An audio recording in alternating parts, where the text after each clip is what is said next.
خاندانوں کو وہ سہولتیں دینے جا رہا ہے جو اس سے پہلے انہوں نے کبھی سوچی بھی نہیں تھیں. ہم نے اپنی عوام کو سرکاری ہسپتالوں میں چھوڑ دیا تھا ان کے رحم و کرم پہ، اور کسی بھی پروسیجر کے لیے ان کو مہینوں یا سالوں انتظار کرنا پڑتا تھا. کئی لوگ اس کشمکش میں جان کی بازی بھی ہار جاتے تھے اور حکومت کے پاس ان کی داد رسی کا کوئی ذریعہ نہیں تھا. یہ وہ ماڈل ہے جو اس سے پہلے صرف مغرب میں آزمایا گیا، اور پاکستان وہ ملک ہے اور پنجاب وہ صوبہ ہے خیبر پختونخوا کے بعد جس نے اس ماڈل کو ایک نئی نہج پہ پہنچا دیا. اور مغرب کے وہ ملک جو ترقی کے علم بردار ہیں، وہاں پہ بھی جو غریب لوگ اس سہولت سے فائدہ اٹھاتے ہیں ان کو اس کا ایک پریمیم دینا پڑتا ہے. لیکن پاکستان نے ترقی پذیر ملک ہونے کے باوجود یہ ثابت کر دیا کہ اگر حکمرانوں کی نیتیں ٹھیک ہوں، اگر عوام کا درد دل میں ہو تو کچھ بھی ناممکن نہیں، اور امیر اور غریب کا فرق مٹایا جا سکتا ہے. اس سلسلے میں محکمہ صحت نے وزیر اعلیٰ پنجاب کی ہدایت پہ ایک ایپ بھی بنائی ہے اور دھڑا دھڑ لوگ اس میں رجسٹر ہو رہے ہیں. اس کے اوپر بھی آپ کو ایک تفصیلی اپڈیٹ میں کسی دن دوں گا. اور اس ایپ کے ذریعے جو لوگ رجسٹر ہوں گے ان کو کارڈ دیا جا رہا ہے، اور لاہور ڈویژن کے لوگ جو 8500 پہ SMS کر کے اپنی اہلیت جان چکے ہیں اور وہ ایلیجبل ہیں، اگر ان کو ابھی صحت کارڈ نہیں بھی ملا تو وہ بھی اپنا شناختی کارڈ لے جا کر اس علاج کی سہولت سے فوری فائدہ اٹھا سکتے ہیں اور ان کو اس کارڈ کا انتظار بھی نہیں کرنا پڑے گا. تو میں سمجھتا ہوں کہ یہ بہت بڑی سہولت ہے، اور یہ تمام لوگوں کے لیے پیغام بھی ہے جو ڈیرہ غازی خان کے ہیں، جو سائی وال کے ہیں، اور جو لاہور ڈویژن کے ہیں. اور بہت جلد ہم پنڈی میں بھی اس کا رول آؤٹ کرنے جا رہے ہیں، اور 31 مارچ تک انشاءاللہ پورے پنجاب میں اس کا رول آؤٹ ہو جائے گا. جس طرح پنجاب میں ترقیاتی منصوبوں کا جال بچھایا جا رہا ہے، ڈیمز بنائے جا رہے ہیں، سڑکیں بنائی جا رہی ہیں، کسان کارڈ دیے جا رہے ہیں، انصاف آفٹرنون سکول پروگرام کے تحت سکولوں میں انرول جو بچے ہیں ان کی تعداد بڑھائی جا رہی ہے، وہیں پہ وفاقی حکومت میں معیشت کو ٹھیک کرنے کا ایک عمل جاری ہے. لیکن جب آپ سیاسی بیان بازی سنتے ہیں تو آپ کو یہ نظر آتا ہے کہ چند سیاسی شعبدہ باز معاشی ڈاکٹروں کے روپ میں سامنے آ کر طرح طرح کے ٹوٹکے آپ کو بتا رہے ہیں. میری آپ سے گزارش ہے کہ یہ جو سیاست کے ڈیوڈ کاپر فیلڈز ہیں ان سے بچیں، کیونکہ IMF کا جو پروگرام چل رہا ہے پاکستان میں یہ پہلا پروگرام نہیں ہے. IMF میں 22 پروگرام پاکستان کو دے چکا ہے، اور یہ میں لسٹ آج آنے سے پہلے میں نے اس کا پرنٹ آؤٹ لیا، اور یہ لسٹ 1958 سے شروع ہوتی ہے. میں آپ کو ذرا یاد دہانی کراتا جاؤں. 1958 میں پہلا پروگرام آیا، پھر 1965 میں، 1968 میں، پھر 1972 میں. ذرا یاد کرتے جائیں کہ کس کس کی حکومت تھی. پھر 1974 میں، پھر 1977 میں، پھر 80 اور 81 میں، پھر 1988 کے آخر میں دسمبر میں ایک پروگرام آیا، پھر 1993 میں ایک پروگرام آیا، پھر 1994 میں ایک پروگرام آیا، پھر 1995 میں پروگرام آیا، پھر 1997 میں آیا، پھر 2000 اور 2001 کے بعد 6-7 سال کی سٹیبلٹی رہی. لیکن 2008 میں پھر ایک پروگرام آیا، 2013 میں پھر ایک پروگرام آیا، اور آج اس چیز کی ضرورت پڑی کہ جب یہ پاکستان تحریک انصاف کی حکومت ہو تو پھر اسے IMF کے پاس جانا پڑے. آپ نے مفتاح اسماعیل کا ویڈیو کلپ دیکھ لیا، اور وہ خود یہ بات ایڈمٹ کر رہے تھے کہ یہ ٹائٹینک بن چکا ہے اور اس کا رخ موڑنا بہت مشکل ہے. اور آج پاکستانی قوم یہ دیکھ رہی ہے کہ وزیر اعظم عمران خان کی قیادت میں نہ صرف اس شپ کا رخ موڑا گیا بلکہ اس کو اس حادثے سے بچایا گیا اور معیشت کو صحیح ٹریک پہ کھڑا کیا گیا. IMF کے پروگرام پہ اور حکومت کے حکمت عملی پہ سوال اٹھانے والوں کو ان 22 پروگراموں کا جواب دینا چاہیے عوام کو، اور عوام کو یہ فیصلہ کرنا چاہیے کہ کیا آپ نے پاکستان کو IMF کے چنگل سے نکالنا ہے یا اس 22 کی جگہ مزید 50 پروگراموں میں اور ڈالنا ہے. اور یہ فیصلہ عمران خان کا نہیں ہے, یہ فیصلہ وزیر اعلیٰ پنجاب کا نہیں, یہ فیصلہ عوام کا ہے. کیونکہ اگر آپ نے IMF کے چنگل سے نکلنا ہے تو پھر مشکل فیصلے کرنے پڑتے ہیں, اور آسان فیصلے ہمیشہ اچھے لگتے ہیں. اپنے آپ کو ڈسپلن کرنا ہمیشہ مشکل کام ہے.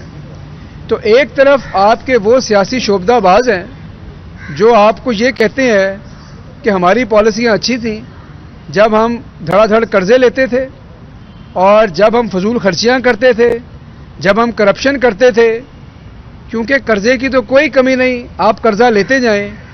اور آج وہ حکومت ہے جو آپ کو قرضوں سے واپس کھینچ رہی ہے, خود انحصاری کی بات کر رہی ہے, آپ کے ریونیو بڑھانے کی بات کر رہی ہے.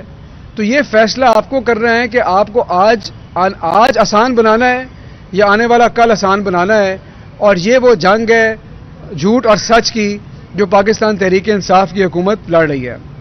میں آپ کو ایک بات بتاتا جاؤں, اور یہ بات آپ ریکارڈ رکھ لیں کہ معیشت پہ سوال کرنے والے ایک مہنگائی کے اوپر جو کہ ایک عالمی کرائسس کی وجہ سے آئی ہے شور و غل مچا رہے ہیں, لیکن میں ان کے ریکارڈ کی تصحیح کرنا چاہتا ہوں کہ 2018 میں جب پاکستان مسلم لیگ نون کی حکومت گئی تو آپ کے جو ریونیوز تھے فیڈرل بورڈ آف ریونیو کے, وہ 3800 ارب پہ تھے پورے سال کے.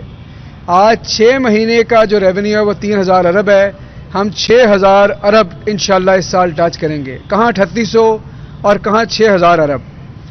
آپ کی جو ترسیلات تھیں, اور ترسیلات کی اہمیت اس لیے ہے کہ آپ کو IMF کے پاس کرنٹ اکاؤنٹ ڈیفیسٹ کی وجہ سے جانا پڑتا ہے, وہ 20 ارب ڈالر تھیں اور آج وہ 30 ارب ڈالر سے تجاوز کر رہی ہیں. آپ کے زر مبادلہ کے ذخائر جو 7 ارب ڈالر پہ تھے آج وہ الحمدللہ 22 ارب ڈالر پہ ہیں. یہ آپ کی معیشت کی جو حقیقت ہے یہ ہے, اور یہ لوگوں کے سامنے رکھنا ضروری ہے. اور قرضے کے اوپر بات کرنے والے یہ بات لوگوں کے سامنے نہیں لانا چاہتے کہ ہر سال 4.5 ارب ڈالر کا نیٹ اضافہ ہوتا تھا, نیٹ. اب اس کو کم کر کے ہم 2.5 ارب ڈالر کے اوپر لے آئے ہیں. تو یہ وہ باتیں ہیں جو لوگوں کو بتانی ہے کہ جب آپ یہ صحیح چیز پہ چلیں گے. لوگ ترقی کب کرتے ہیں؟